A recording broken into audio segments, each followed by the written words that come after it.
रही। तो जनाब इस सवाल को देखते हैं और उसके जल्दी हम चीज़ें और रिकॉल करते हैं। लेकिन सबसे पहले थोड़ा सा रिकॉल कर लें ईपीएस का बेसिक फार्मूला क्या था। ईपीएस का फार्मूला था earnings divided by weighted number of ordinary shares, weighted average number of ordinary shares. Earnings का मतलब क्या था? अर्निंग का मतलब था अर्निंग फ्रॉम कंटिन्यूअस ऑपरेशन। अगर आपका कोई बिजनेस का हिस्सा डिसकंटिन्यू हो गया है तो आप उसको उसका ईपीएस अलग से कैलकुलेट करेंगे, उसको आप अपने नॉर्मल ईपीएस में शामिल नहीं करेंगे। तो अर्निंग का मतलब है अर्निंग फ्रॉम कंटिन्यूअस ऑपरेशन, और उस अर्निंग से आप माइनस करवाएंगे प्रेफरेंस डिविडेंड, अगर कोई है तो प्रेफरेंस शेयर का डिविडेंड। हाँ, अगर preference share by nature redeemable थे तो उनका डिविडेंड इंटरेस्ट एक्सपेंस बन के ऑलरेडी चार्ज हो चुका है। तो अर्निंग का मतलब क्या था? Earning from continuous operation minus preference share dividend.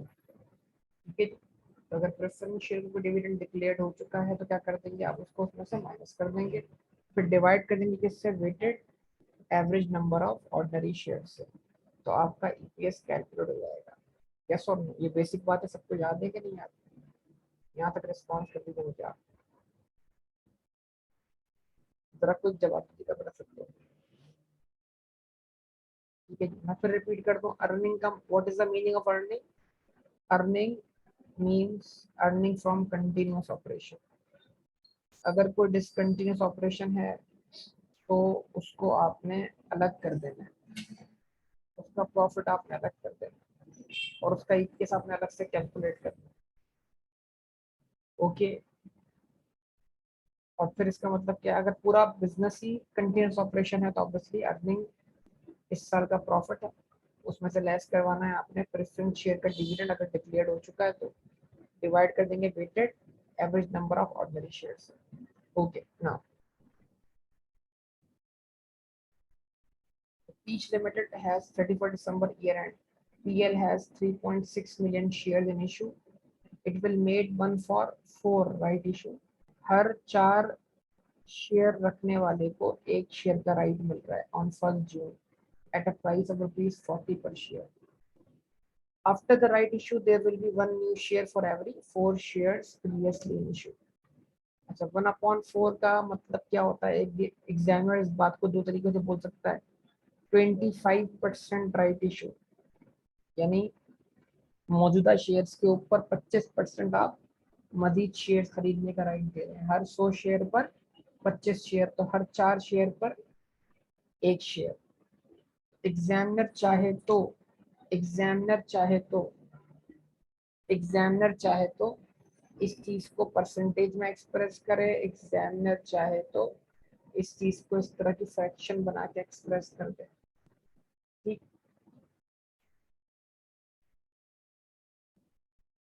The share price just before the right issue was 50। तो जो राइट शेयर के बाद मार्केट वैल्यू जो शेयर प्राइस की थी वो कितनी? 50 रुपये। इसका मतलब क्या हुआ? राइट इशू आपको मार्केट से सस्ता पड़ रहा है। जब भी राइट इशू मार्केट से सस्ता पड़ेगा तो आप उसके अंदर क्या तलाश करेंगे? बोनस एलिमेंट, और वो बोनस एलिमेंट आपको कैलकुलेट करना पड़ेगा। ठीक है, total earnings in the financial year to 31 December 20x2 were ₹25,125,000. The reported EPS in year 20x1 was 6.4 per share. Calculate the EPS for the year to 31 December 20x2 and the comparative EPS figure. ठीक है, तो अब ये EPS calculate करना है आपने। इसको calculate करने के लिए आपको कुछ कैलकुलेशन परफॉर्म करनी होगी।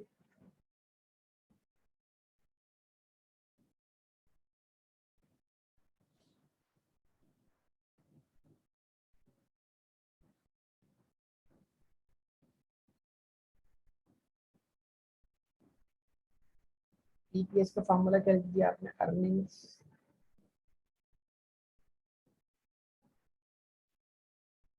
Divided by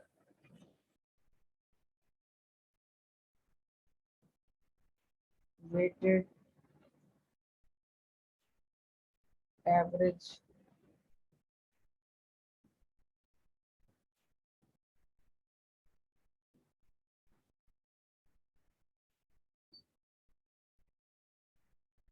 number of shares.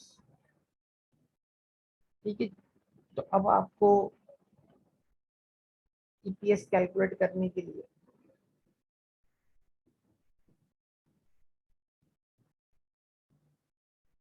EPS निकालेंगे आप 20x2 का, और इस साल का आपको जो प्रॉफिट दिया हुआ है वो प्रॉफिट दिया हुआ है 25,125,000। इसमें कोई प्रेफरेंस शेयर का डिविडेंड नहीं है जिसको हम लेस करें, इसमें कोई डिसकंटिन्यूड ऑपरेशन का प्रॉफिट भी नहीं है जो जाओ जो हम क्या करें लेस करें। ठीक है, अच्छा इसको डिवाइड करना है weighted average number of shares से, ऑर्डिनरी शेयर्स। तो वो हमने क्या करना है, ऑर्डिनरी शेयर्स कैलकुलेट करना है।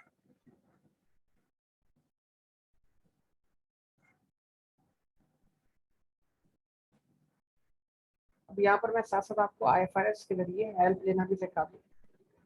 ठीक है, तो हम यहाँ पर करेंगे workings.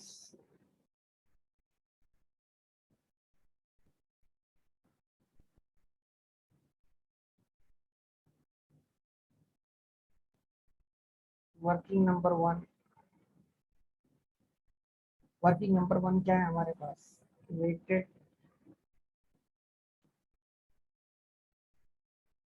Average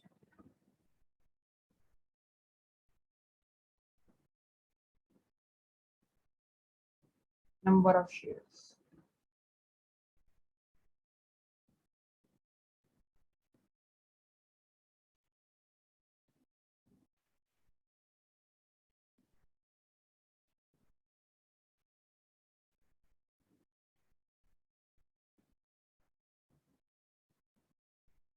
description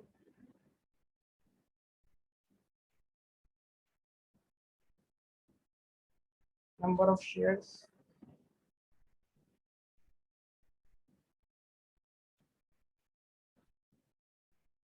fraction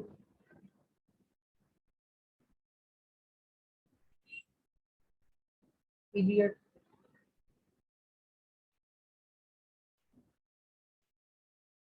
weighted average.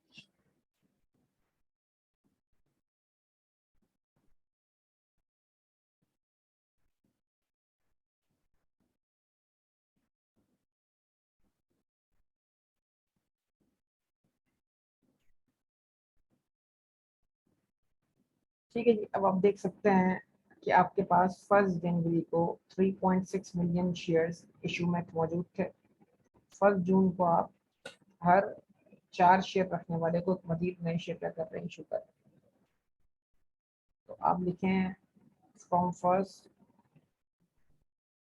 January to 30 जून 3,600,000 नंबर ऑफ शेयर्स। फिर इसमें क्या होगा, एडिशन होगा बोनस शेयर का, सॉरी राइट शेयर्स का,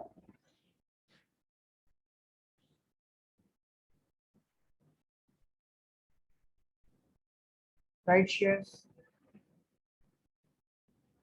जो कि 3,600,000 का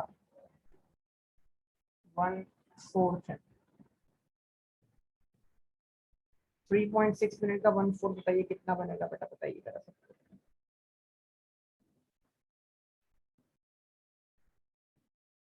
9 लाख।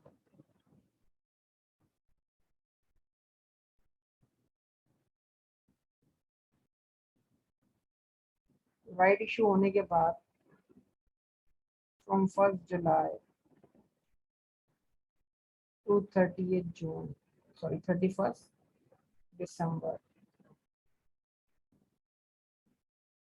कितने नंबर ऑफ शेयर आउटस्टैंडिंग रहे हैं।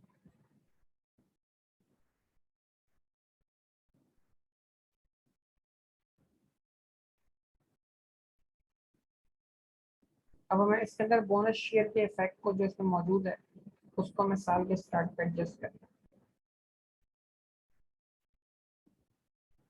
और वो बोनस एलिमेंट निकालने के लिए अगर आपको फार्मूला भूल जाता है तो आप एक काम कर सकते हैं, आप IFRS का वॉल्यूम बी ओपन करेंगे और वॉल्यूम बी के अंदर आप एग्जाम्पल नंबर 4 की तरफ आ जाएंगे। आप IFRS का वॉल्यूम बी ओपन करेंगे और वॉल्यूम बी के अंदर IAS 33 की आई मतलब इलस्ट्रेटिव एग्जाम्पल्स हैं। ओपन बुक एग्जाम है आपका, बिला झिझक अगर आप एग्जाम में कोई फार्मूला भूल जाते हैं तो आप IAS 33 इलस्ट्रेटिव एग्जाम्पल पे आएंगे, एग्जाम्पल नंबर 4 ओपन करेंगे जो कि राइट इशू को डील कर रही है। उधर ये फार्मूला आपका मौजूद है जो आपने इस्तेमाल करना है। कौन सा formula? Calculation of theoretical ex right value of per share. ठीक है जी।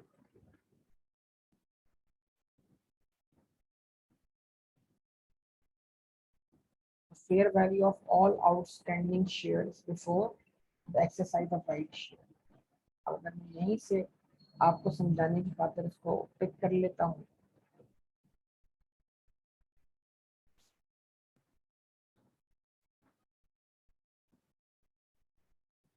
अगर आपको पेपर के अंदर IFRS से देखना पड़ जाए, ये फार्मूला आप देखकर किस तरह इस्तेमाल करें, तो आइए IFRS वाले फार्मूले को अप्लाई करें।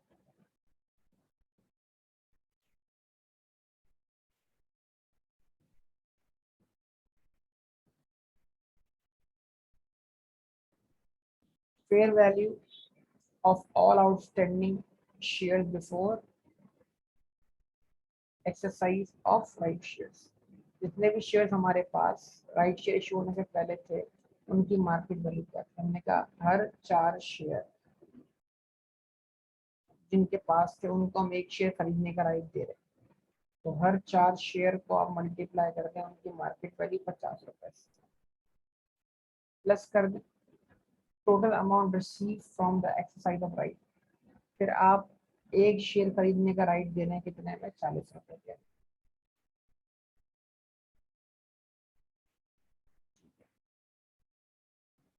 उसके बाद number of share outstanding before exercise. Number of shares कितने थे? राइट एक्सरसाइज करने से पहले 4, राइट एक्सरसाइज करने के बाद हर 4 शेयर के बदले क्या हो गया? आपको एक शेयर खरीदने का राइट मिल गया। ये जो भी आंसर आएगा इस आंसर को आप बोलेंगे थ्योरेटिकल टैक्स राइट प्राइस। ये आपका 4 into 50 200 बन जाएगा, ये 240 बन जाएगा। और 240 को आप जब डिवाइड करेंगे कितने से? 5 से। ठीक है, तो ये आपका आंसर 48 बन जाएगा। तो अब 50 रुपए वाला शेयर आपको पड़ रहा है 48 रुपए का, तो 2 रुपए आपको क्या हो रहा है इसमें बेनिफिट हो रहा है। तो इस 2 रुपए को आप क्या मान रहे हैं? अपने लिए बोनस एलिमेंट मान रहे हैं। अच्छा, इधर कहीं भी नहीं लिखा हुआ कि आप ये इस्तेमाल करें। जैसे अब एक चीज और समझ लें, मैं साथ साथ बताता हूँ। आप अपने एक्चुअल नंबर ऑफ शेयर्स भी इस्तेमाल कर सकते हैं। देखिए आपके पास कितने नंबर ऑफ शेयर्स थे? 3.6 मिलियन।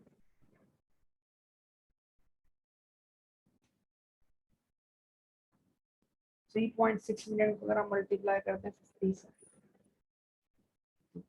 ओके, पूरी वैल्यू लिख दो। मतलब जरूरी नहीं कि आप इसको, वो तो जो आपका फ्रैक्शन बन रहा है वो फ्रैक्शन इस तरह बन रहा है कि तमाम वैल्यूज को सिंप्लीफाई करने के बाद आ रहा है। तो आप चाहें तो एक्चुअल नंबर ऑफ शेयर्स को भी इस्तेमाल कर सकते हैं। IFRS में कहीं रिस्ट्रिक्शन लगाई कि आप जो फ्रैक्शन दी हुई है उसी को इस्तेमाल करें। अगर आप एक्चुअल नंबर ऑफ शेयर्स को इस्तेमाल करें 3,600,000 शेयर्स की मार्केट वैल्यू 50 रुपए के हिसाब से, प्लस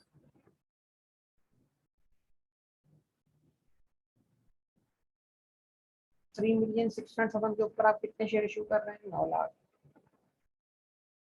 9 लाख शेयर आपको पड़ेंगे 40 रुपए के हिसाब से। तो राइट ऑप्शन एक्सरसाइज करने से पहले आपके पास नंबर ऑफ शेयर्स की तादाद 3.6 मिलियन है। और राइट ऑप्शन एक्सेस करने के बाद आपके पास नंबर ऑफ शेयर्स की तादाद जो है 1 लाख। अब भी आप चेक कर लें, इसका आंसर 48 ही आना चाहिए। आप चेक कर सकते हैं इस चीज को। अगर आप इस 36 लाख का और 9 लाख का रेशो बनाएंगे तो रेशो 1/4 ही बनेगा। इसलिए इसको पहले सिंप्लीफाई करने के बाद हम क्या कर रहे होते हैं, सॉल्व कर रहे होते हैं।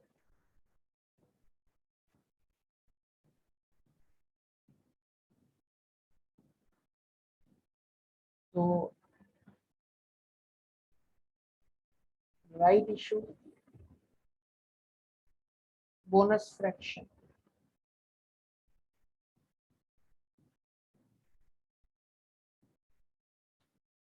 राइट इशू बोनस फ्रैक्शन, 50 रुपये वाला शेयर आपको कितने का पड़ रहा है, 48 रुपये। ये कहलाएगी राइट इशू बोनस फ्रैक्शन। इस फ्रैक्शन को आप यहाँ लिखेंगे,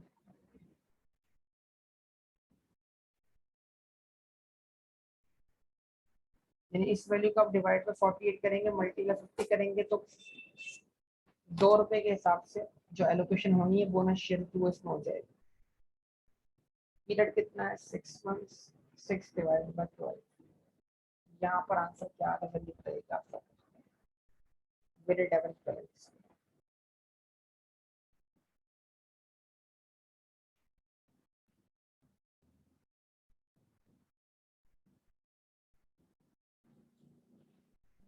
$1,875,000।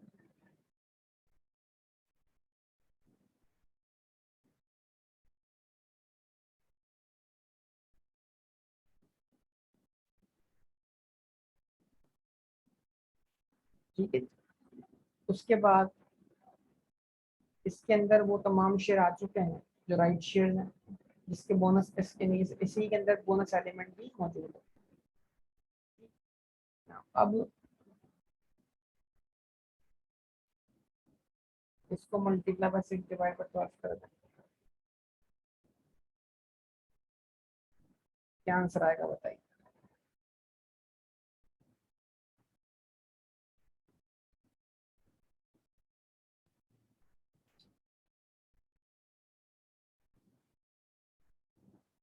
2,250,000।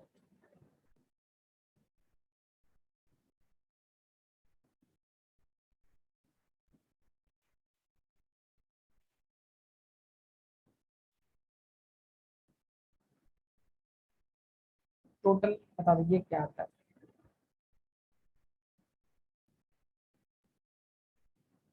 नहीं बेटा, राइट इशू तो 1 जून को हुआ है, लेकिन बोनस इशू जो है वो हमेशा आपको यानी साल के स्टार्ट से कंसीडर करना पड़ता है।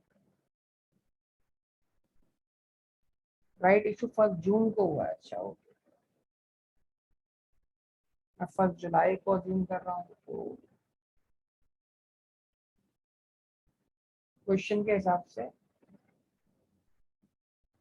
क्वेश्चन के हिसाब से राइट इशू जो है 1 जून को हुआ। Okay correct.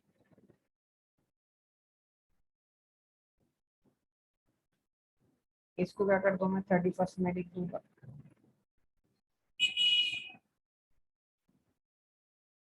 और इसको फिर मैं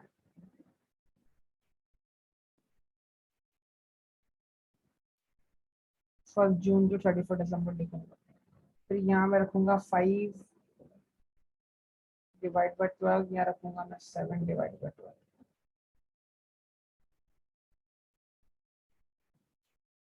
इस इन वैल्यूज को दोबारा निकलवा दी जरा, शाबाश बेटा। मैं 6 6 मंथ वाला हिसाब समझ बेटा। ओके जी, 1,562,500।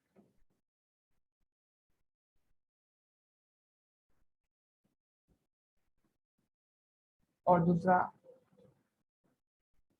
2,625,000।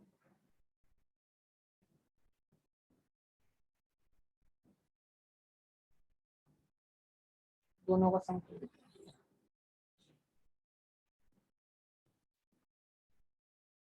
4,187,500।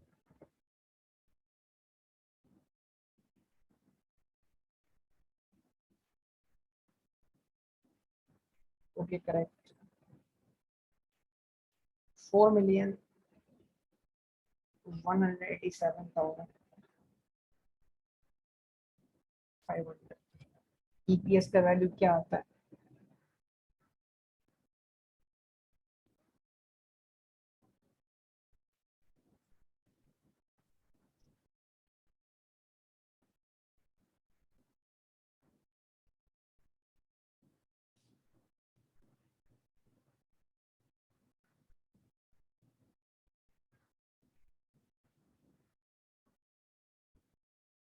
₹6 पर शेयर।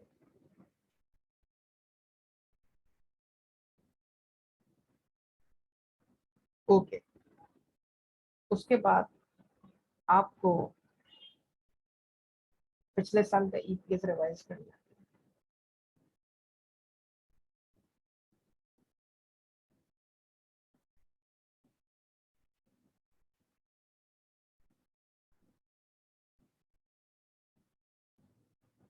आपको पिछले साल का ईपीएस रिवाइज करना है। लास्ट ईयर का ईपीएस क्या दिया हुआ है क्वेश्चन में?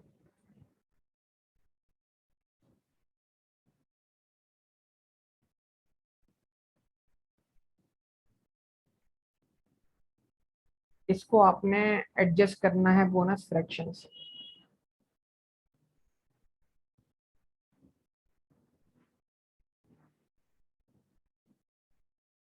और वो बोनस फ्रैक्शन आप रेसिप्रोकल लगानी है।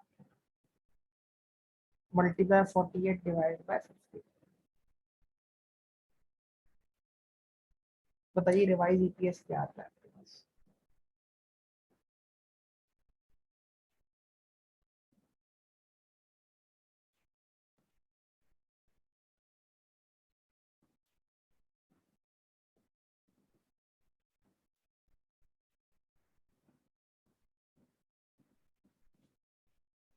₹6.14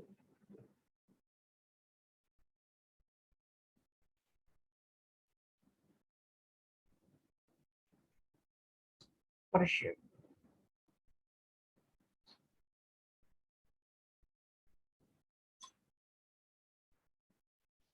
हो गई।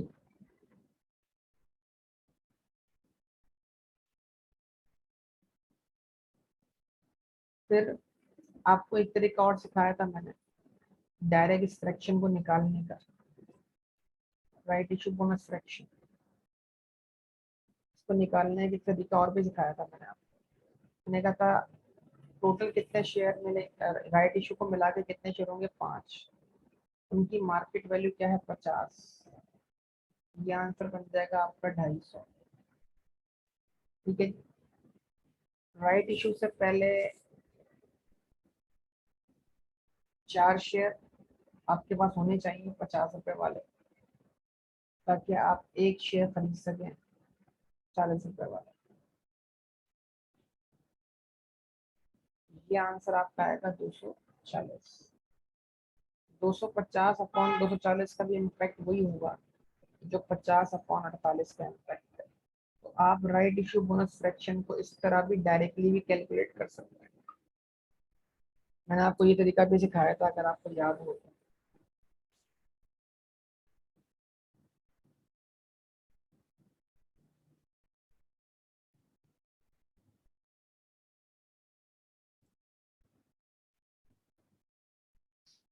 अच्छा, अब मैंने कहा आईएफआरएस ओपन करके आप फॉर्मूला देख सकते हैं, इसमें कोई हर्ट नहीं, कोई इशू नहीं। ठीक है जी, जहाँ तक मेरे ख्याल से ये चीज़ आपको रिकॉल होगी।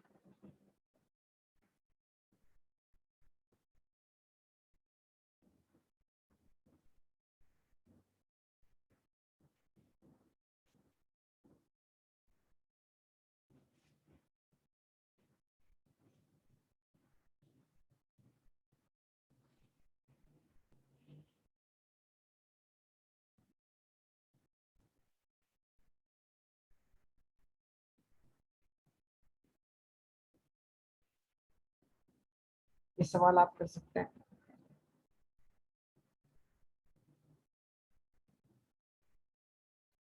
रिदम में आने की।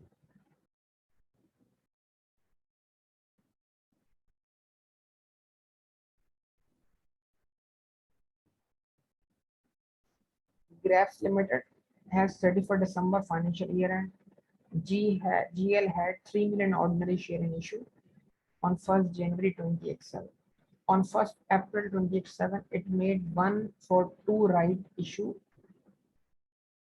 of 1.5 million ordinary shares at rupees 20 per share. The market price of the share prior to the right issue was 50. An issue of 400,000 shares at full market price was then made on 1st August. तो इसका मतलब क्या है, साल में 2 बार share issue हो रहे हैं, एक बार 1st अप्रैल को हो रहे हैं, राइट शेयर इशू हो रहे हैं जो कि मार्केट प्राइस से लोअर वैल्यू पर हो रहे हैं, और दोबारा जब 1st अगस्त को इशू हो रहे हैं तो मार्केट प्राइस पर इशू हो रहे हैं, फुल मार्केट प्राइस पर। जब भी right issue full market price पर होगा तो उसके अंदर कोई बोनस एलिमेंट एग्जिस्ट नहीं करेगा। In the year 31st December 2087, total earnings were 17,468,750. In the year 20x6, the EPS had been reported at 3.5 per share. ठीक है, मेन चीज तो वर्किंग है। पहले मैंने सोल्यूशन फ्रंट पे कर दिया था, मैं वर्किंग पहले कर दूं, लेकिन पेपर के अंदर सोल्यूशन पहले होगा, वर्किंग बैक करो।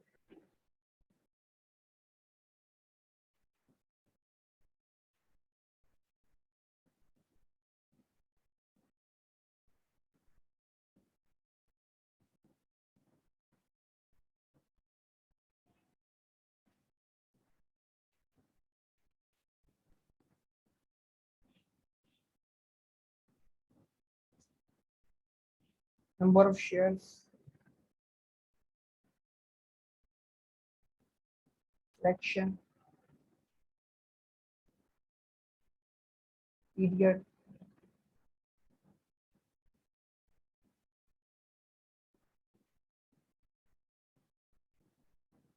weighted average।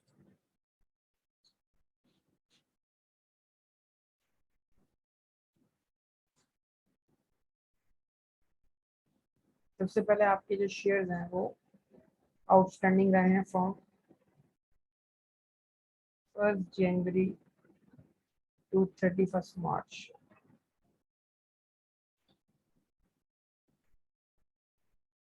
ठीक है जी, उसके बाद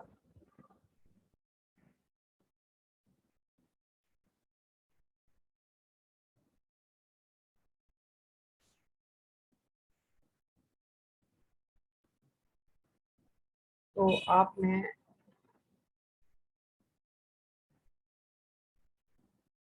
हर 2 शेयर रखने वाले को 1 शेयर इशू किया।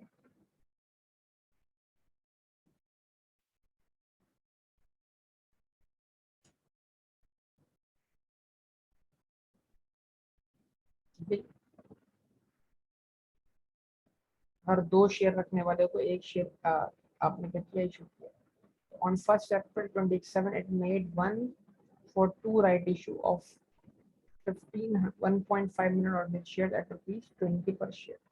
What is this 1.5 ordinary shares? ये क्या है, ये आप मुझे बताइए।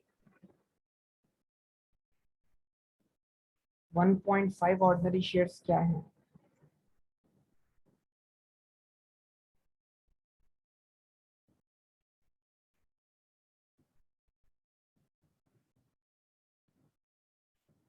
ये 1 पॉइंट, ठीक है, अल्फाज को पिक करना है आपने। On 1st April 2087, it made 142 right issue of 1.5 million ordinary shares। ये हमने राइट इशू किए हैं। तो ये राइट इशू कैसे आया है, जो वैल्यू थी उसको मल्टीप्लाई बाय 1 डिवाइड बाय 2 करके, ये राइट इशू की वैल्यू है। ठीक है, अब आप जरा यहाँ पे देखिएगा, राइट इशू कब हो रहा है, 1st अप्रैल को।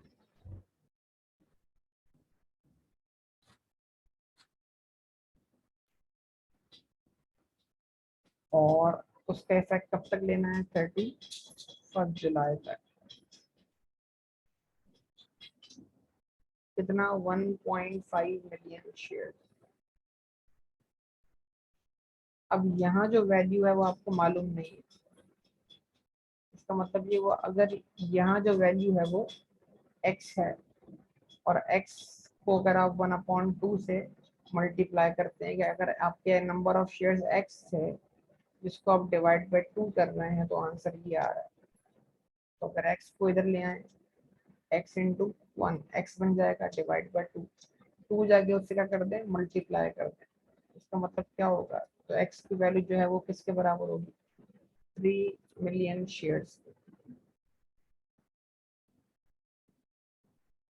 यस और नो, बताइएगा, सब लोग बताइए ये बात सबको समझ में आई।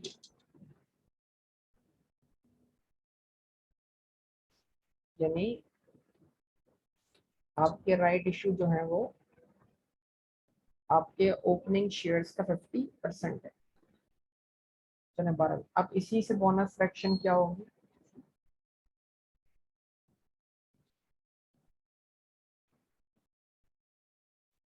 अच्छा इसको मैं काम करता हूँ, यहाँ पर राइट इशू लिख देता हूँ।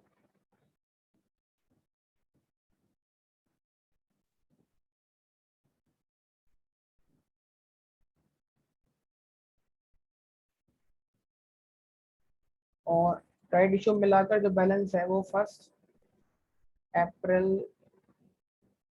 से लेकर 31 जुलाई तक आउटस्टैंडिंग। कितना बैलेंस हो जाएगा आपके पास 4,500,000। उसके बाद इशू आपने किया है एट फुल प्राइस। कितने शेयर इशू किए हैं मजीद आपने फुल प्राइस पर 1 अगस्त को 4 लाख शेयर। तो पेपर में ख्याल रखिएगा अगर आपको नंबर ऑफ शेयर ना दिए गए हों बल्कि शेयर कैपिटल की वैल्यू दी गई तो शेयर कैपिटल को नॉमिनल वैल्यू से डिवाइड करके आप नंबर ऑफ शेयर्स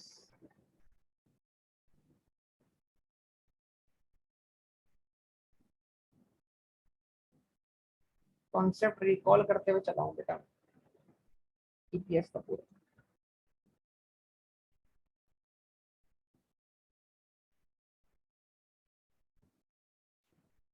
ये बैलेंस आपका 1 अगस्त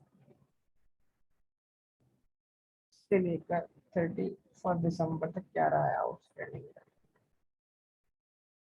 टोटल बैलेंस क्या रहेगा आपका 4,900,000। ठीक है जी, अब सिर्फ यहाँ आएगी क्या right issue bonus correction. Period आएगा, पीरियड आप जानते कितना है 1 जनवरी से लेकर 31 मार्च, 3 मंथ बनते हैं। उसके बाद अप्रैल मई जून जुलाई 4 महीने बनेंगे। फिर अगस्त सितंबर अक्टूबर नवंबर दिसंबर 5 महीने बनते हैं। ठीक है,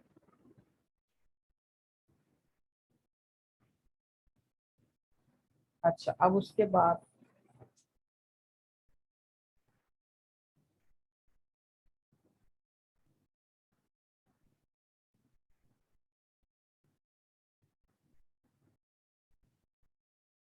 राइट इशू फ्रैक्शन हमें निकालनी है।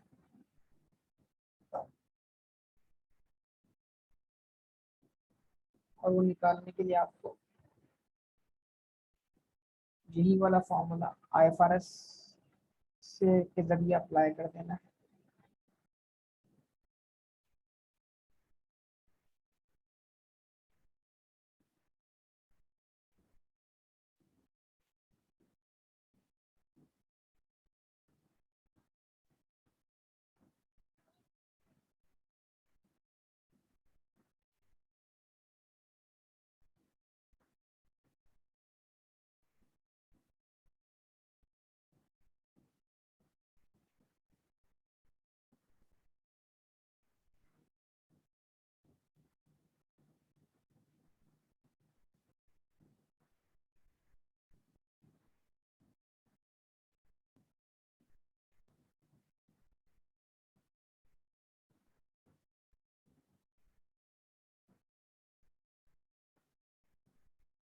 और ये फॉर्मूला क्या है आपके पास, कि आपके पास 2 शेयर थे जिनकी मार्केट वैल्यू 50 रुपए थी, ऐसे ही है। 2 शेयर 50 रुपए वाले चाहिए, 1 शेयर 20 रुपए का खरीदने के लिए, प्लस 1 × 20 डिवाइड किससे करेंगे आप, 2 + 1। तो आपको theoretical ex right value of per share मिल जाएगी। और आगे की तरह इसका आंसर क्या बनेगा, 2 × 50 100, 120, 120 डिवाइडेड बाय 3 कर दी, आंसर क्या आया, 40। अब राइट शेयर फ्रैक्शन क्या बनी, राइट शेयर फ्रैक्शन बनी 50 divided by 40।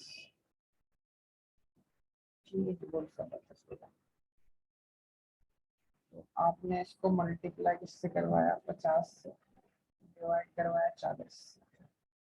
3 million divide by 40 multiply 50 multiply by 3 divide by 12, यहाँ क्या आंसर आता है,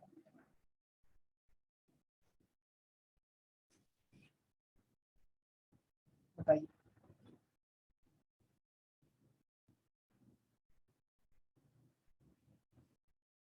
सब लोग बताइए बेटा, बाकी लोग। 937,500, 9,37,500।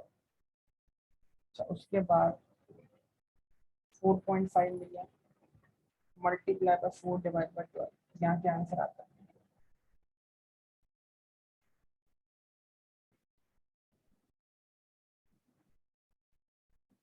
1,500,000।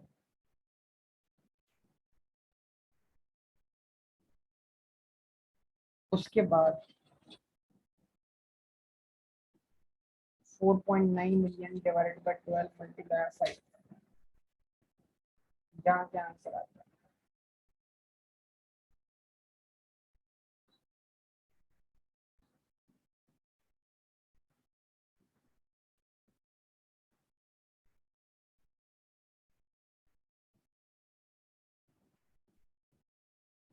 बेटा फुल प्राइस वाले शेयर पर राइट का इम्पैक्ट इसलिए लेंगे कि राइट शेयर पहले इशू हुए हैं, फुल प्राइस वाले शेयर बाद में इशू हुए। तो क्या ये जो शेयर्स हैं जो बाद में इशू हुए हैं, इनके होने से आप राइट शेयर के लिए एलिजिबल हो रहे हैं क्या, नहीं हो रहे हैं ना। हाँ, अगर ये पहले कर दे और ये बाद में रखें तो फिर दोनों पे इम्पैक्ट आएगा, ठीक है ना बेटा।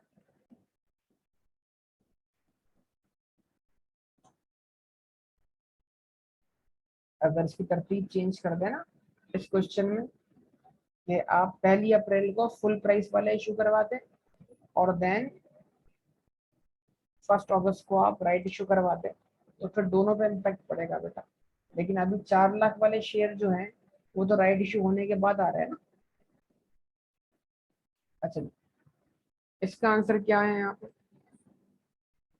2,41,667।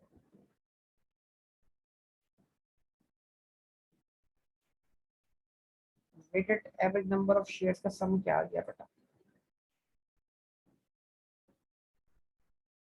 4,479,167।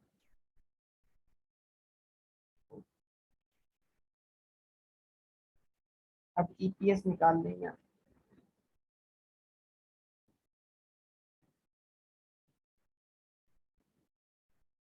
क्या है ईपीएस, प्रॉफिट आपको कितना दिया हुआ है, 17,468,750।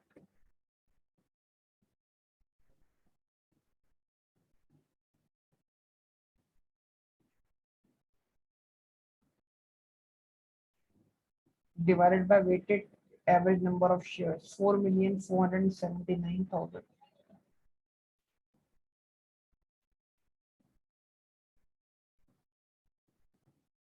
167।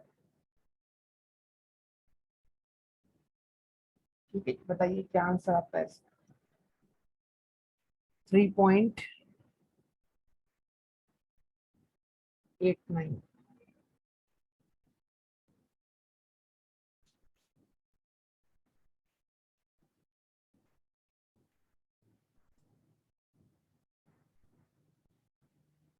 अभी का सवाल है, 4 लाख वाले शेयर्स भी कम प्राइस पे होते या स्टार्ट पे होते तो 2 फ्रैक्शन लगेंगी। अगर 4 लाख वाले शेयर भी कम प्राइस पे होते तो फिर 4 लाख वाले शेयर की फ्रैक्शन अलग से लगती, और बिल्कुल 2 फ्रैक्शन लगानी पड़ती है आपको। ऐसा सही है। यानी एक तो बिल्कुल साल के मतलब बोनस एलिमेंट आपको हमेशा साल के स्टार्ट में काउंट करना है। ठीक है जी। क्योंकि बोनस एलिमेंट जो है वो आपके लिए कोई भी कैश रिसोर्स जनरेट करके नहीं दे रहा। तो फिर इसका मतलब ये हुआ कि चीज़ों के जरिए जिन चीज़ों को आप बोनस शेयर में कन्वर्ट कर रहे हैं असल में वो रिसोर्सेज या वो कैश तो आपके पास पहले से ही क्या है, मौजूद है। क्योंकि नए शेयर इशू होने से आपके पास बिजनेस के रिसोर्सेज में क्या होता है, इजाफा होता है। लेकिन बोनस शेयर की वजह से आपके रिसोर्सेज में कोई इजाफा नहीं आता, बल्कि आपकी टोटल इक्विटी भी क्या रहती है, सेम रहती है। ठीक है, तो इसलिए बोनस शेयर को हमेशा साल के स्टार्ट से कंसीडर किया जाए।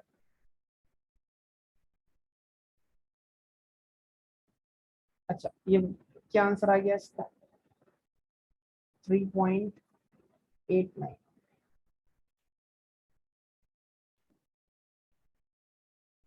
फिर लास्ट ईयर का ईपीएस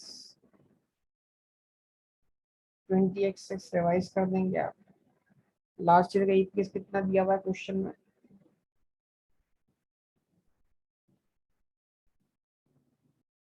3.5।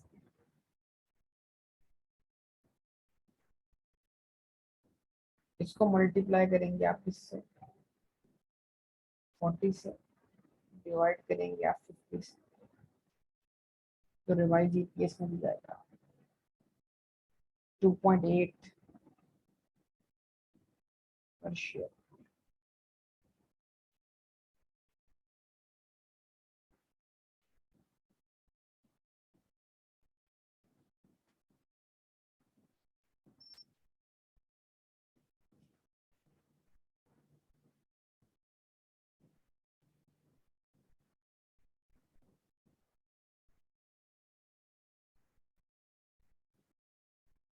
ठीक है,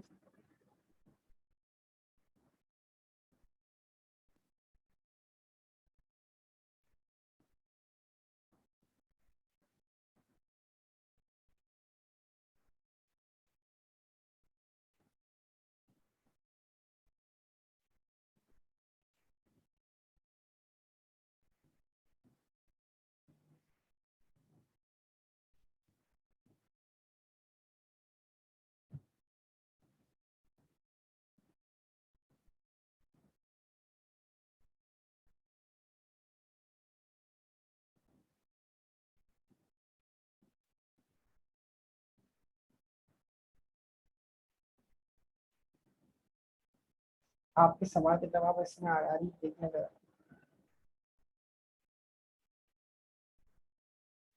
अगर आप ये सवाल कर लेंगे ना होम डायनेमिक्स वाला, इसमें आपके सवाल के जवाब आ जाएगा।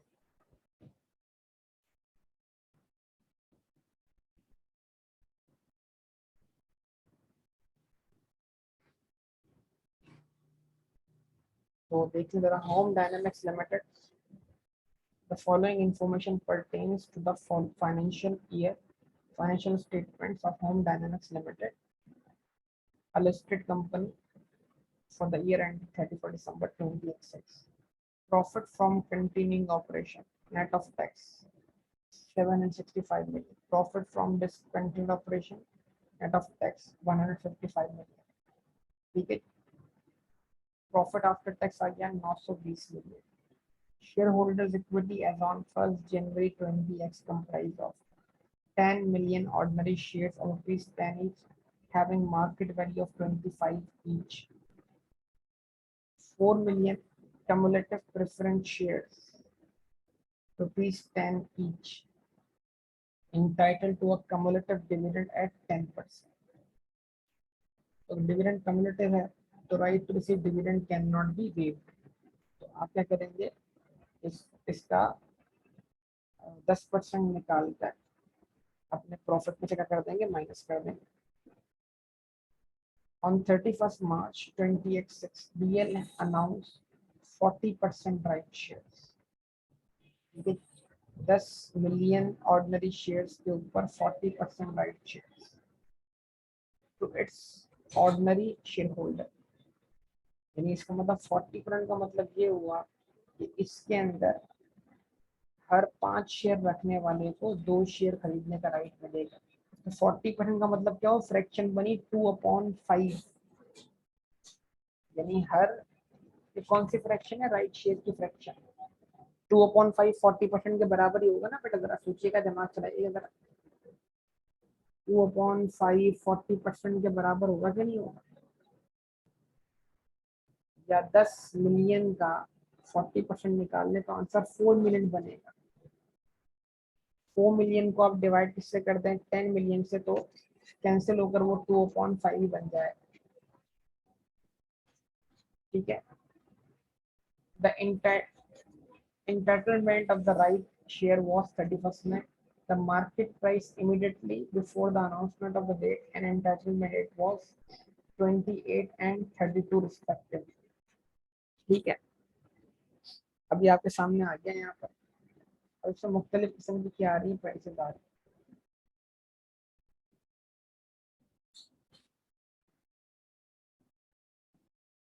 फिर उसके बाद हमारे सामने क्या आ रहा है,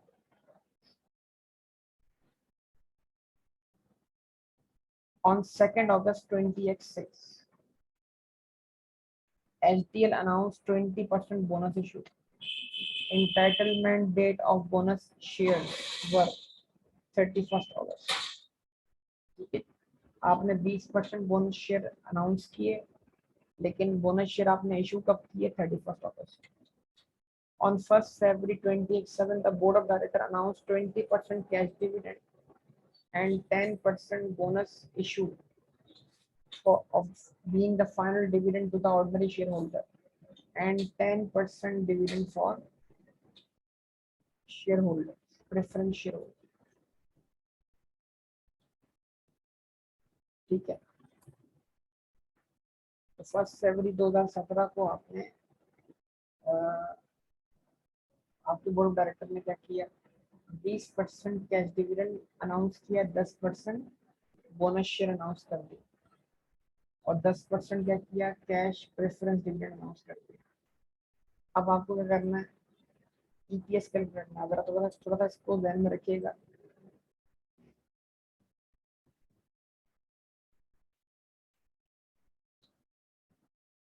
Calculate basic EPS per share for inclusion of in HDL financial statement for the year ended 31 December 2026.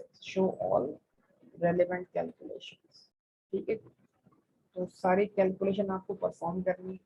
अब 2-4 बातें बड़ी अहम है, उसको ध्यान में रखिएगा। वो 2-4 बातें अहम क्या है, ठीक है। एक तो ये आप जरा इसको पढ़ने का लिखा हुआ रेट्रोस्पेक्टिव एडजस्टमेंट।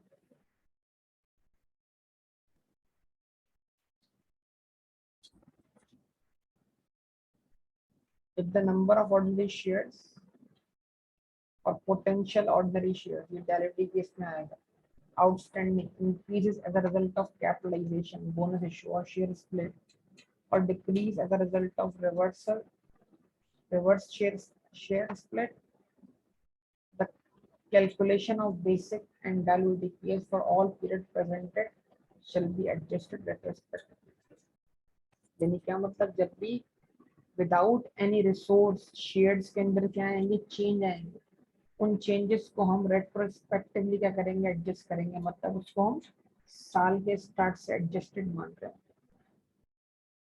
अब एक जुमला आ रहा है जो आपको परेशान कर सकता है, if these changes occur after the reporting period but before the financial statements are authorized for issue, the per share calculation for those and any prior period financial statement presented shall be based on the new number of shares।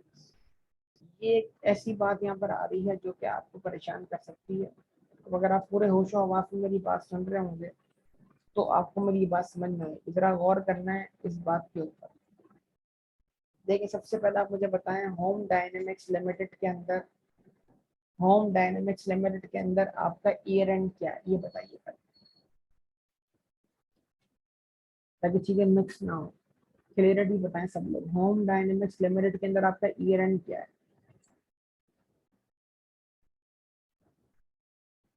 सब students बताएं।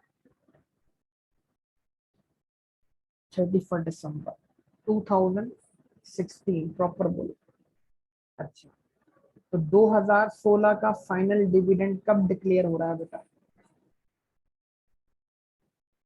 2016 का final dividend कब declare हो रहा है?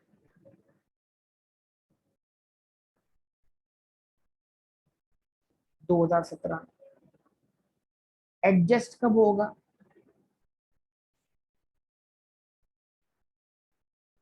Adjust कब होगा?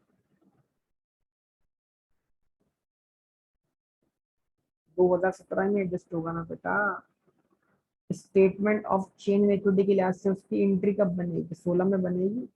Final dividend जिस साल के प्रॉफिट में से होता है उस साल एडजस्ट नहीं होता, बल्कि उससे अगले साल एडजस्ट होता है। तो डिविडेंड है 2016 का, एडजस्ट होगा 2017 में, यस और नो? ये बात याद है कि नहीं याद?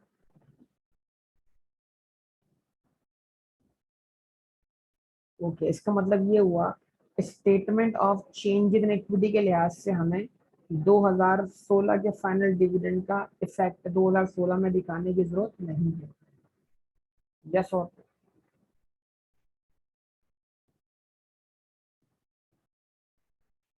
तो फिर हम 2016 में क्या दिखा रहे होंगे? हम 2016 में statement of change in equity के अंदर 2015 का फाइनल डिविडेंड और 16 का इंटरम डिविडेंड एडजस्ट होता हुआ दिखा रहे होंगे।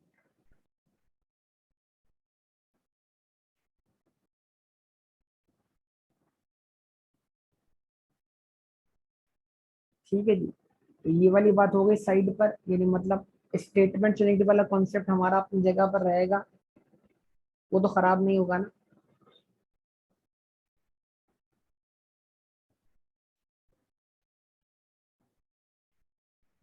Good, okay. लेकिन वो कहता है कि ईपीएस कैलकुलेट करते वक्त फाइनल बोनस डिविडेंड को भी कंसीडर करो। ईपीएस कैलकुलेट करते वक्त फाइनल बोनस डिविडेंड को भी कंसीडर करो। ईपीएस कैलकुलेट करते वक्त वो कह रहा है फाइनल बोनस डिविडेंड को भी कंसीडर करो। जिस साल का है उसी में। कब? कब कंसीडर करो? कब कंसीडर करो? अगर 2016 के अकाउंट्स, अगर 2016 के अकाउंट्स का जो ऑडिट वगैरह होने के बाद उसको पब्लिश करने के लिए हम क्या करते हैं, उसकी मंजूरी लेते हैं, किससे? डायरेक्टर से। तो अगर 2016 के अकाउंट्स ऑथोराइज फॉर इशू होने से पहले पहले आपने अगर 2016 का फाइनल डिविडेंड डिक्लेयर कर दिया है, तो आप सिर्फ और सिर्फ ईपीएस कैलकुलेट करते वक्त क्या करेंगे? फाइनल बोनस डिविडेंड के इफेक्ट को कंसीडर करेंगे।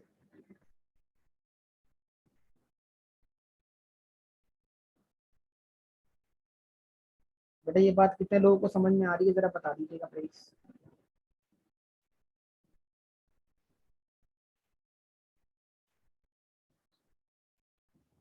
ये बात कितने लोगों को समझ में आ रही है, बता दीजिएगा प्लीज।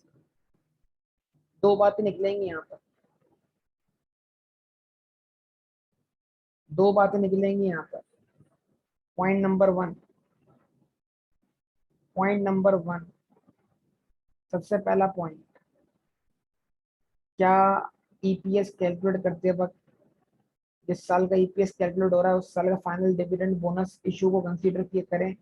जवाब है हाँ करें, अगर वो bonus issue account authorise for issue होने से पहले पहले डिक्लेयर हो गया है। दूसरा जवाब ना करें, अगर वो bonus issue accounts authorise for issue होने के बाद डिक्लेयर हुआ है। ठीक है। सर अगर क्वेश्चन खामोश है तो फिर हम क्या करें? तो देखें ईयर एंड, देखें ईयर एंड के बाद एक महीना है जनवरी का, दूसरा महीना है फरवरी का। समझ लें अगर 2 महीने के अंदर अंदर पेपर के अंदर बता देता है। अगर फॉर एग्जांपल आपके वाले केस में जो पेपर आएगा उसमें ज्यादातर ईयर एंड जून वाले होंगे, तो जून के बाद आएगा जुलाई, जुलाई के बाद क्या आएगा अगस्त। तो अगर जुलाई और अगस्त तक बोनस डिविडेंड की अनाउंसमेंट हो जाती है फाइनल की, तो आप उसको ईपीएस कैलकुलेट करते हुए कंसीडर करेंगे।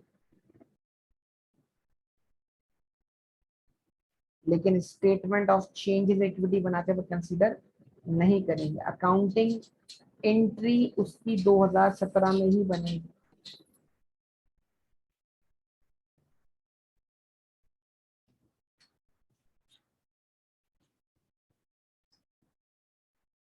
फिर बोल रहा हूँ ईपीएस, ईपीएस के लिए करेंगे, वो भी कब? जब डिविडेंड डिक्लेयर हुआ होगा अकाउंट्स ऑथोराइज फॉर इशू होने से पहले पहले।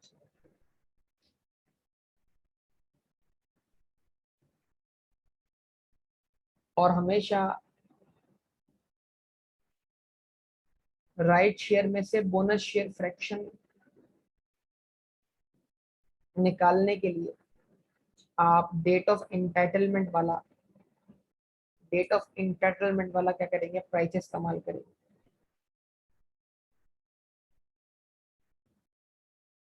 ठीक है।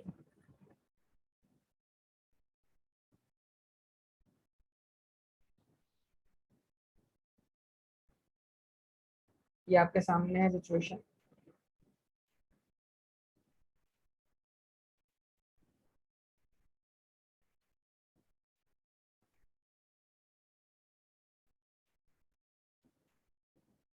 अब अगर एग्जामिनर आपसे इसका क्या मांगता है? Disclosure.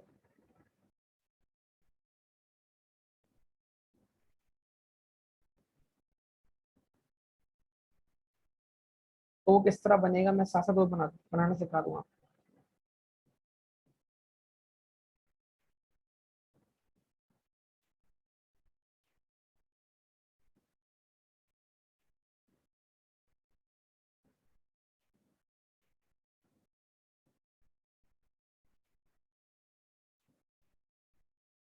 Notes to the accounts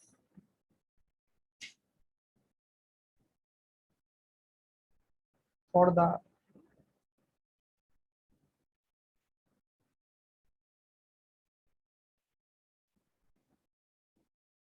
year ended 31 दिसंबर 26। देखो मैंने note number 33।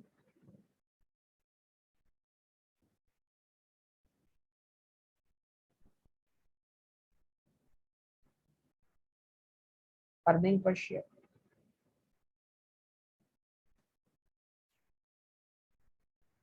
20x6, 20x5।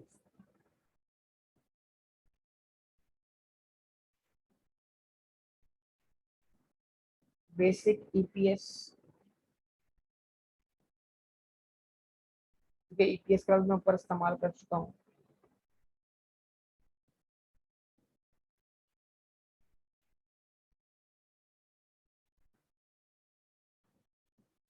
From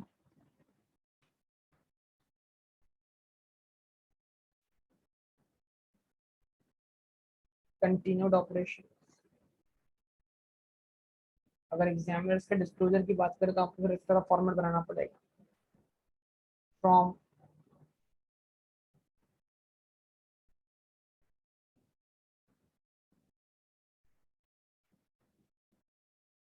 discontinued operation.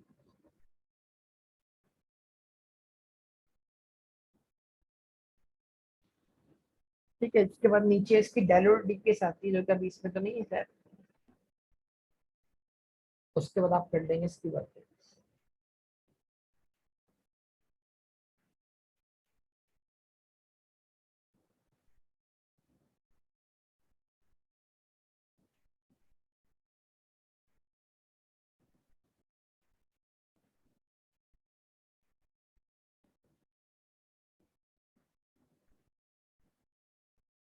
Basic EPS,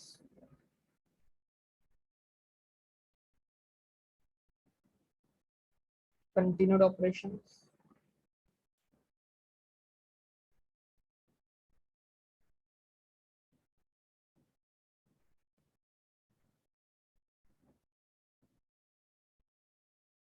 earning divided by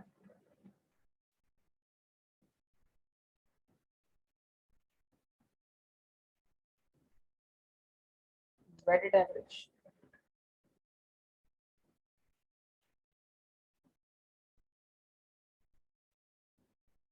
number of shares.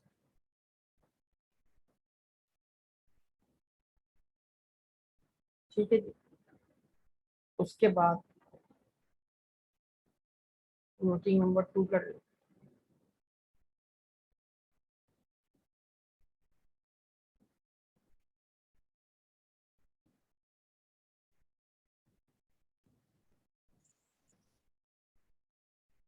Weighted average number of shares.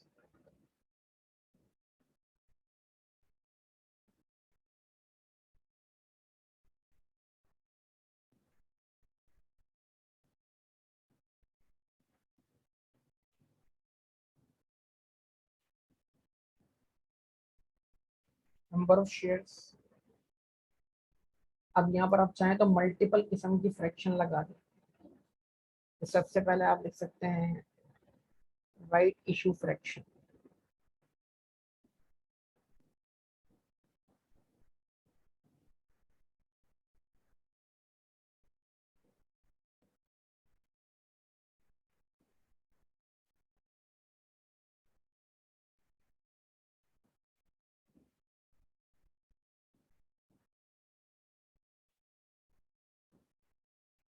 फिर आप लिखते हैं बोनस इशू,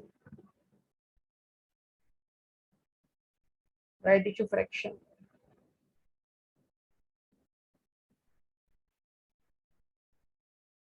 राइट इशू के अंदर bonus issue fraction जो है ना वो हम कैलकुलेट करें। फिर यहाँ आ जाएगा पीरियड, यहाँ आ जाएंगे आपके पास क्या,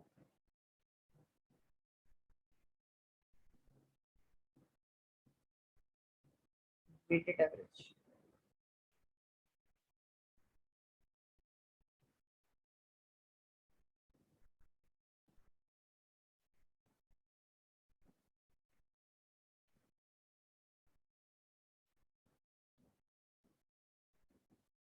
क्वेश्चन के हिसाब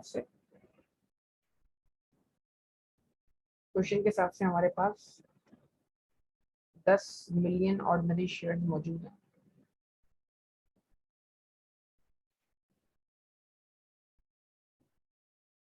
1 जनवरी को 10 मिलियन ऑर्डिनरी शेयर मौजूद हैं।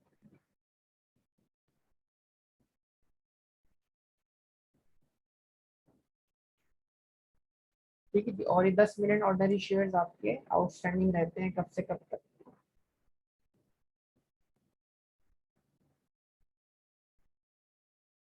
इंटाइटलमेंट आपकी 31 मई है, तो 1 जनवरी से लेकर 31 मई।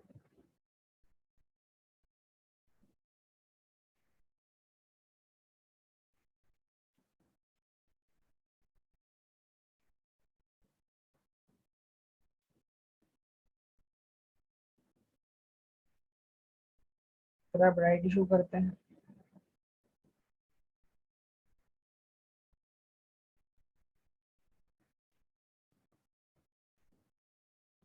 फिर 1 जून से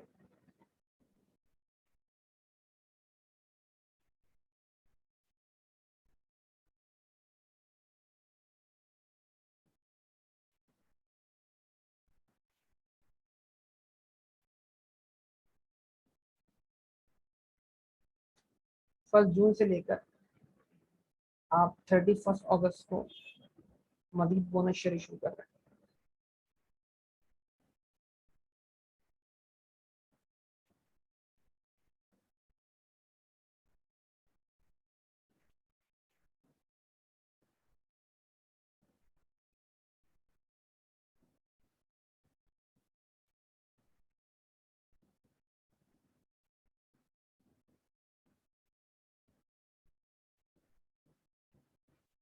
बोनस इशू। उसके बाद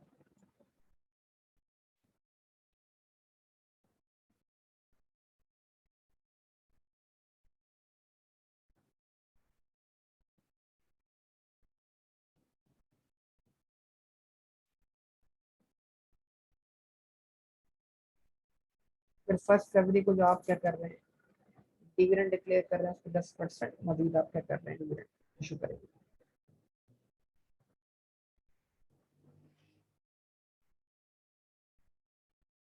बोनस इशू करने के बाद आपका बैलेंस आउटस्टैंडिंग रहेगा from 1 September to 31 December.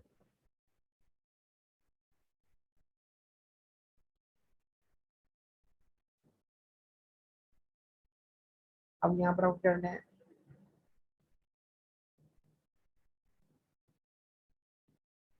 Right issue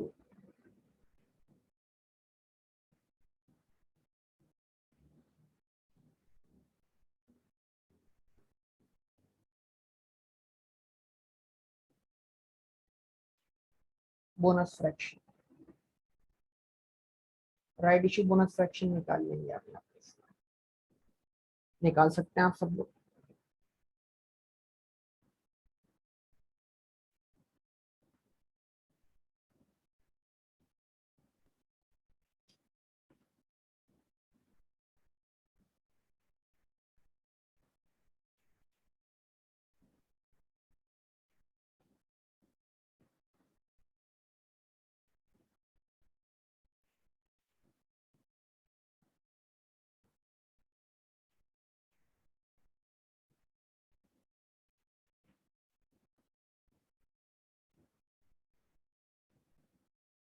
जवाब दे भाई, जवाब नहीं आ रहा।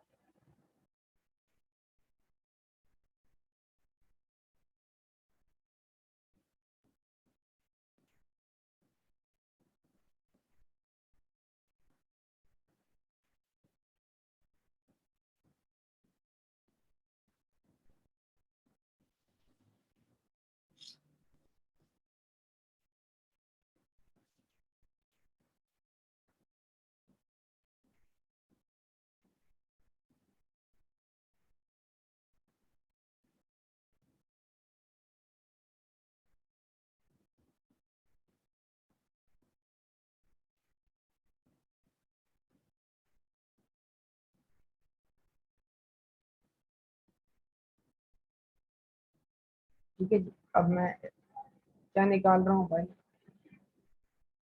Theoretical ex right price. तो क्योंकि अब यहाँ पर मुझे राइट इशू फ्रैक्शन जो है वो, मुझे राइट इशू फ्रैक्शन जो है वो अब मुझे in terms of number of shares नहीं दिखे, तो मुझे एक्चुअल नंबर ऑफ शेयर इस्तेमाल करने पड़ेंगे। एक्चुअल नंबर ऑफ शेयर्स कितने हैं, 10 मिलियन।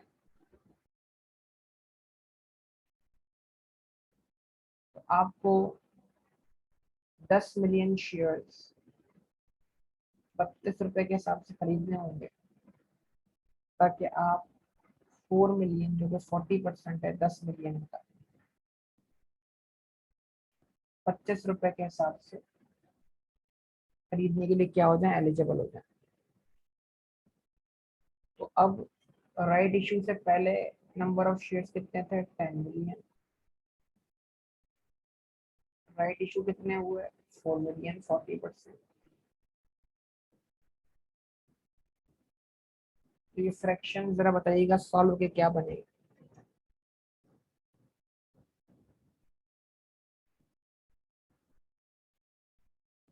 30।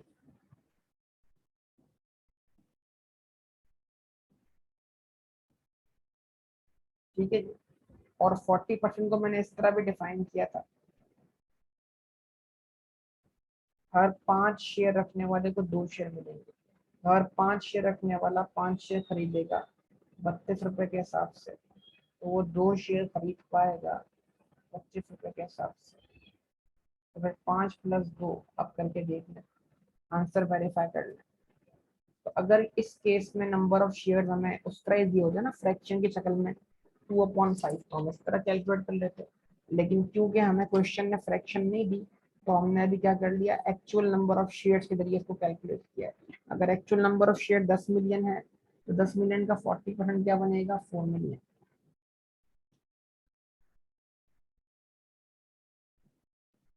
ठीक है। अच्छा, तो फिर राइट इशू फ्रैक्शन क्या बनी, मार्केट प्राइस क्या है शेयर की, 32, और थ्योरेटिकल एक्स राइट प्राइस क्या है, 30। ये मिल गई आपको राइट इशू फ्रैक्शन।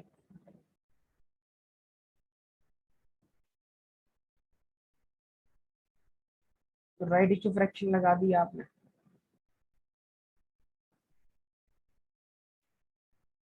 32/30। अच्छा जी, अब उसके बाद मसला सारा ये आता है इसका कि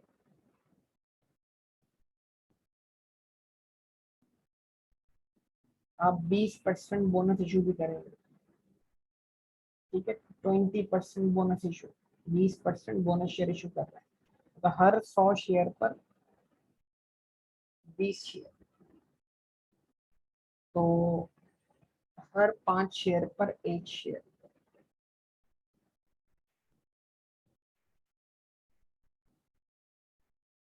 बात समझ में आती है बेटा?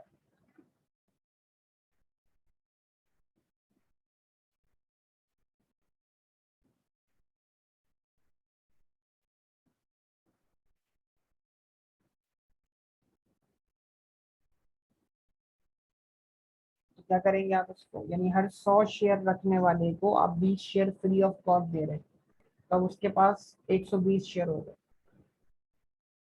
इसका मतलब क्या हुआ, इसमें मौजूद हर 100 शेयर रखने वाले को आप 20 शेयर दे रहे हैं।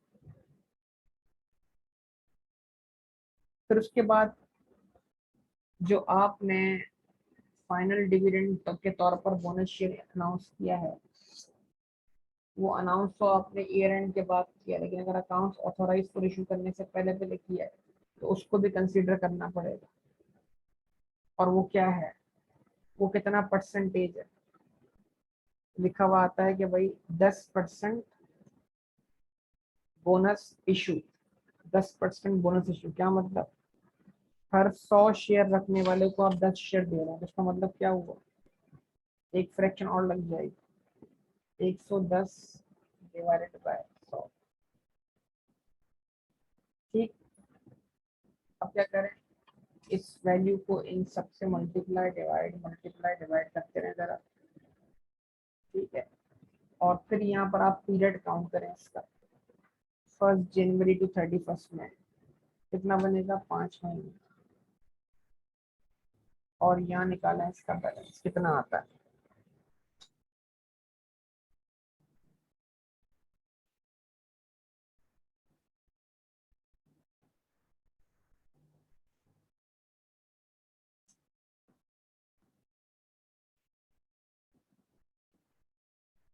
5,866,667। ओके, अब राइट इशू दिखा दें यहाँ पर, जो कि 10 मिलियन का 40% है, 4 मिलियन, कम हो जाएगा कितना, 14 मिलियन। अब क्या मुझे बताएं, 14 मिलियन में राइट इशू वाले शेयर्स काउंट हो गए, 110/100 कैसे आया, बड़ी सिंपल सी बात है, जैसे 120/100 आया था, बिल्कुल वैसे ही, क्योंकि 10% बोनस इशू लिखा हुआ है ना, तो 10% का मतलब क्या हुआ, हर 100 शेयर रखने वाले को 10 शेयर आप बोनस के तौर पे इशू करेंगे।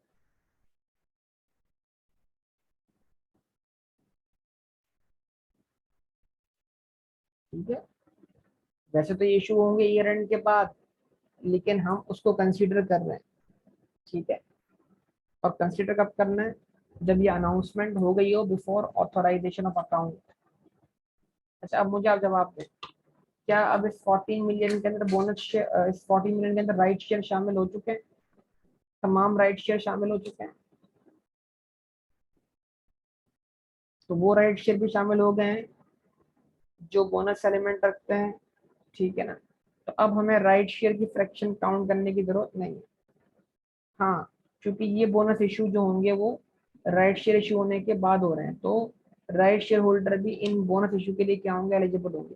तो ये दोनों फ्रैक्शन बाकी रहेंगे। 120 divide by 100 multiply by 110 divided by 100, ठीक है। अब इसको इससे मल्टीप्लाई कर दें और ये टाइम पीरियड बनेगा कितना, 3 मंथ्स। बताइए यहाँ पर क्या आंसर आता है।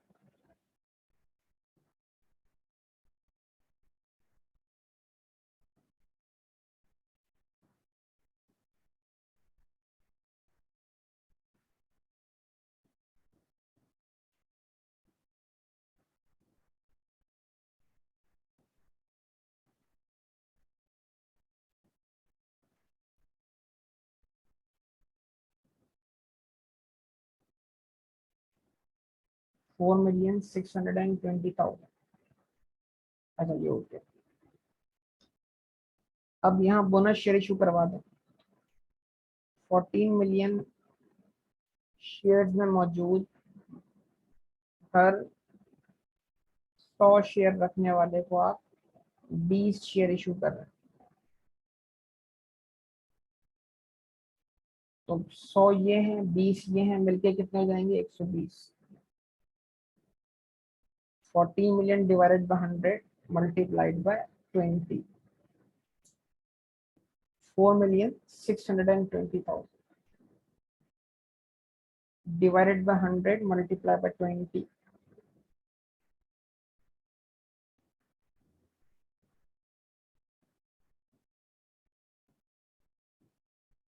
क्या आंसर है बताइए।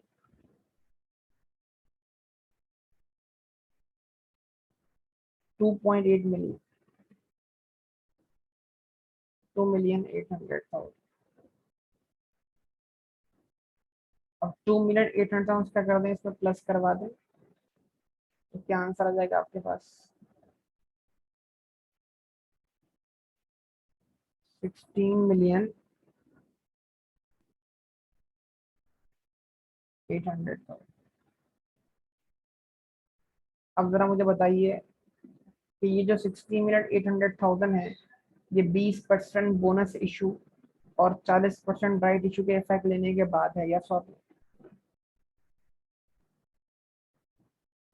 तो इसका मतलब ये हुआ कि अब आपको ना bonus fraction right issue bonus fraction count करनी, ना बोनस इशू फ्रैक्शन काउंट करनी। हाँ, ये जो आपका फाइनल डिविडेंड है, जो कि जब पे होगा तो आपके बोनस शेयर में इजाफा हो जाएगा, इसको काउंट कीजिएगा बस खाली।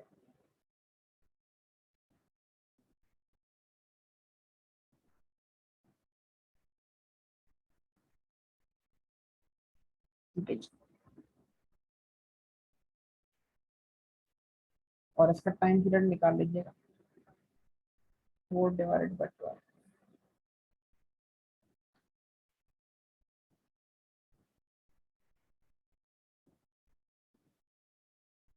बताइए क्या आंसर आता है। 6,160,000।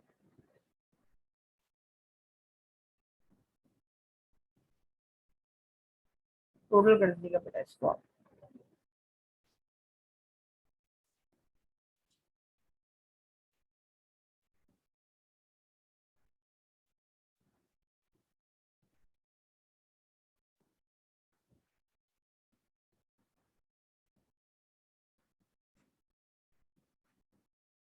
16,646,667।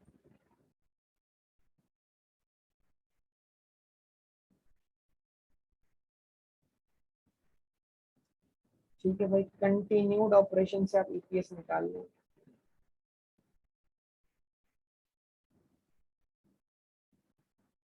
तो आपकी अर्निंग्स जो है वो कितनी है, 765 मिलियन। ठीक है जी, तो आप लिखेंगे 765 मिलियन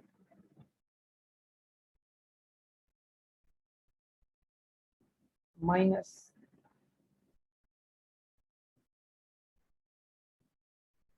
माइनस क्या करवाएंगे आप, प्रेफरेंस शेयर का डिविडेंड।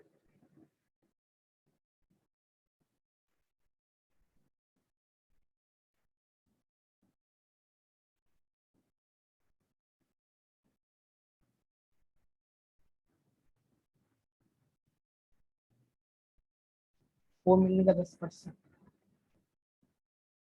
ठीक है, डिवाइड करवा लेंगे किससे, weighted number of ordinary shares.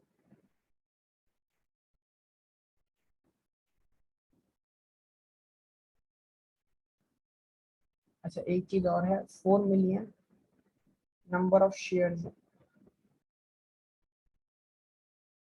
4 million number of shares और डिविडेंड शेयर कैपिटल का परसेंटेज निकल के निकलता है। तो 4 मिलियन नंबर ऑफ शेयर्स में जब उनको मल्टीप्लाई करेंगे उनकी नॉमिनल वैल्यू 10 रुपए से, और फिर उसका निकालेंगे आप 10%, तब आपको डिविडेंड मिलेगा।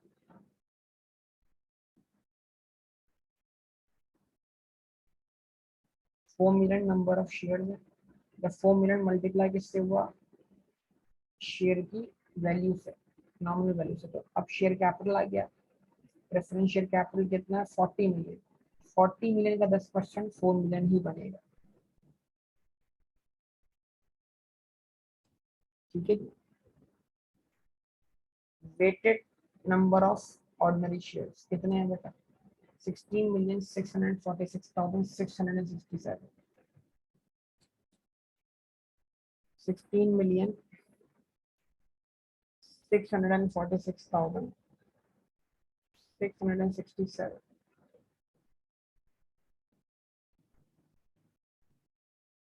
क्या आंसर आता है,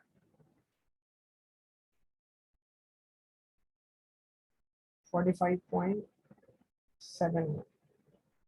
और discontinued operation,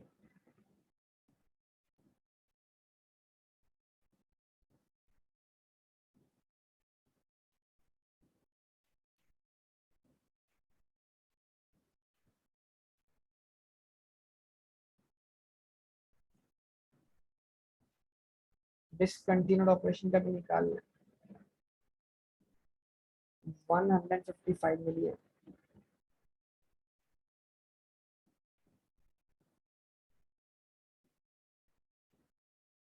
divide by 16 million, 646,667। जी बेटा क्या आंसर आता है बताइए।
क्या हमने बेटा, आवाज आ रही है आप लोगों को? क्या हमने अगले साल का ईपीएस कैलकुलेट करते वक्त, सॉरी इस साल का ईपीएस कैलकुलेट करते वक्त अगले साल पे होने वाले फाइनल डिविडेंड को, जो कि बोनस शेयर हैं, उनको हमने कंसीडर किया कि नहीं किया?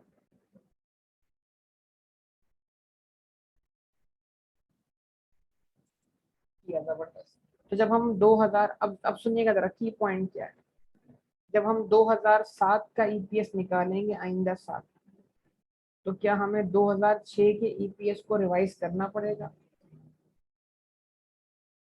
बोनस शेयर की वजह से?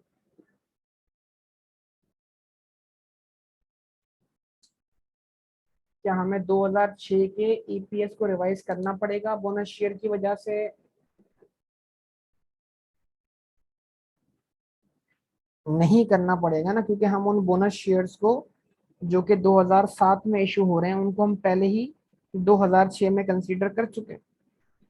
हाँ, अगर 2007 में कोई और फर्दर इवेंट होता है, मतलब कोई मजीद राइट इशू होते हैं मार्केट वैल्यू से कम वैल्यू पर, तो फिर हम कंसीडर कर सकते हैं, अदरवाइज तो नहीं। क्योंकि हम 2006 का ईपीएस कैलकुलेट करते वक्त 2007 वाले बोनस शेयर को कंसीडर कर चुके हैं। तो अब उन बोनस शेयर के इशू होने की वजह से 2006 का ईपीएस रिवाइज नहीं होगा ना, क्योंकि हम ऑलरेडी 2006 का ईपीएस कैलकुलेट करते वक्त उन्हें काउंट कर चुके हैं। यस और नो, आप मुझे जवाब दीजिए सब लोग कि ये बात आपको समझ में आई कि नहीं आई।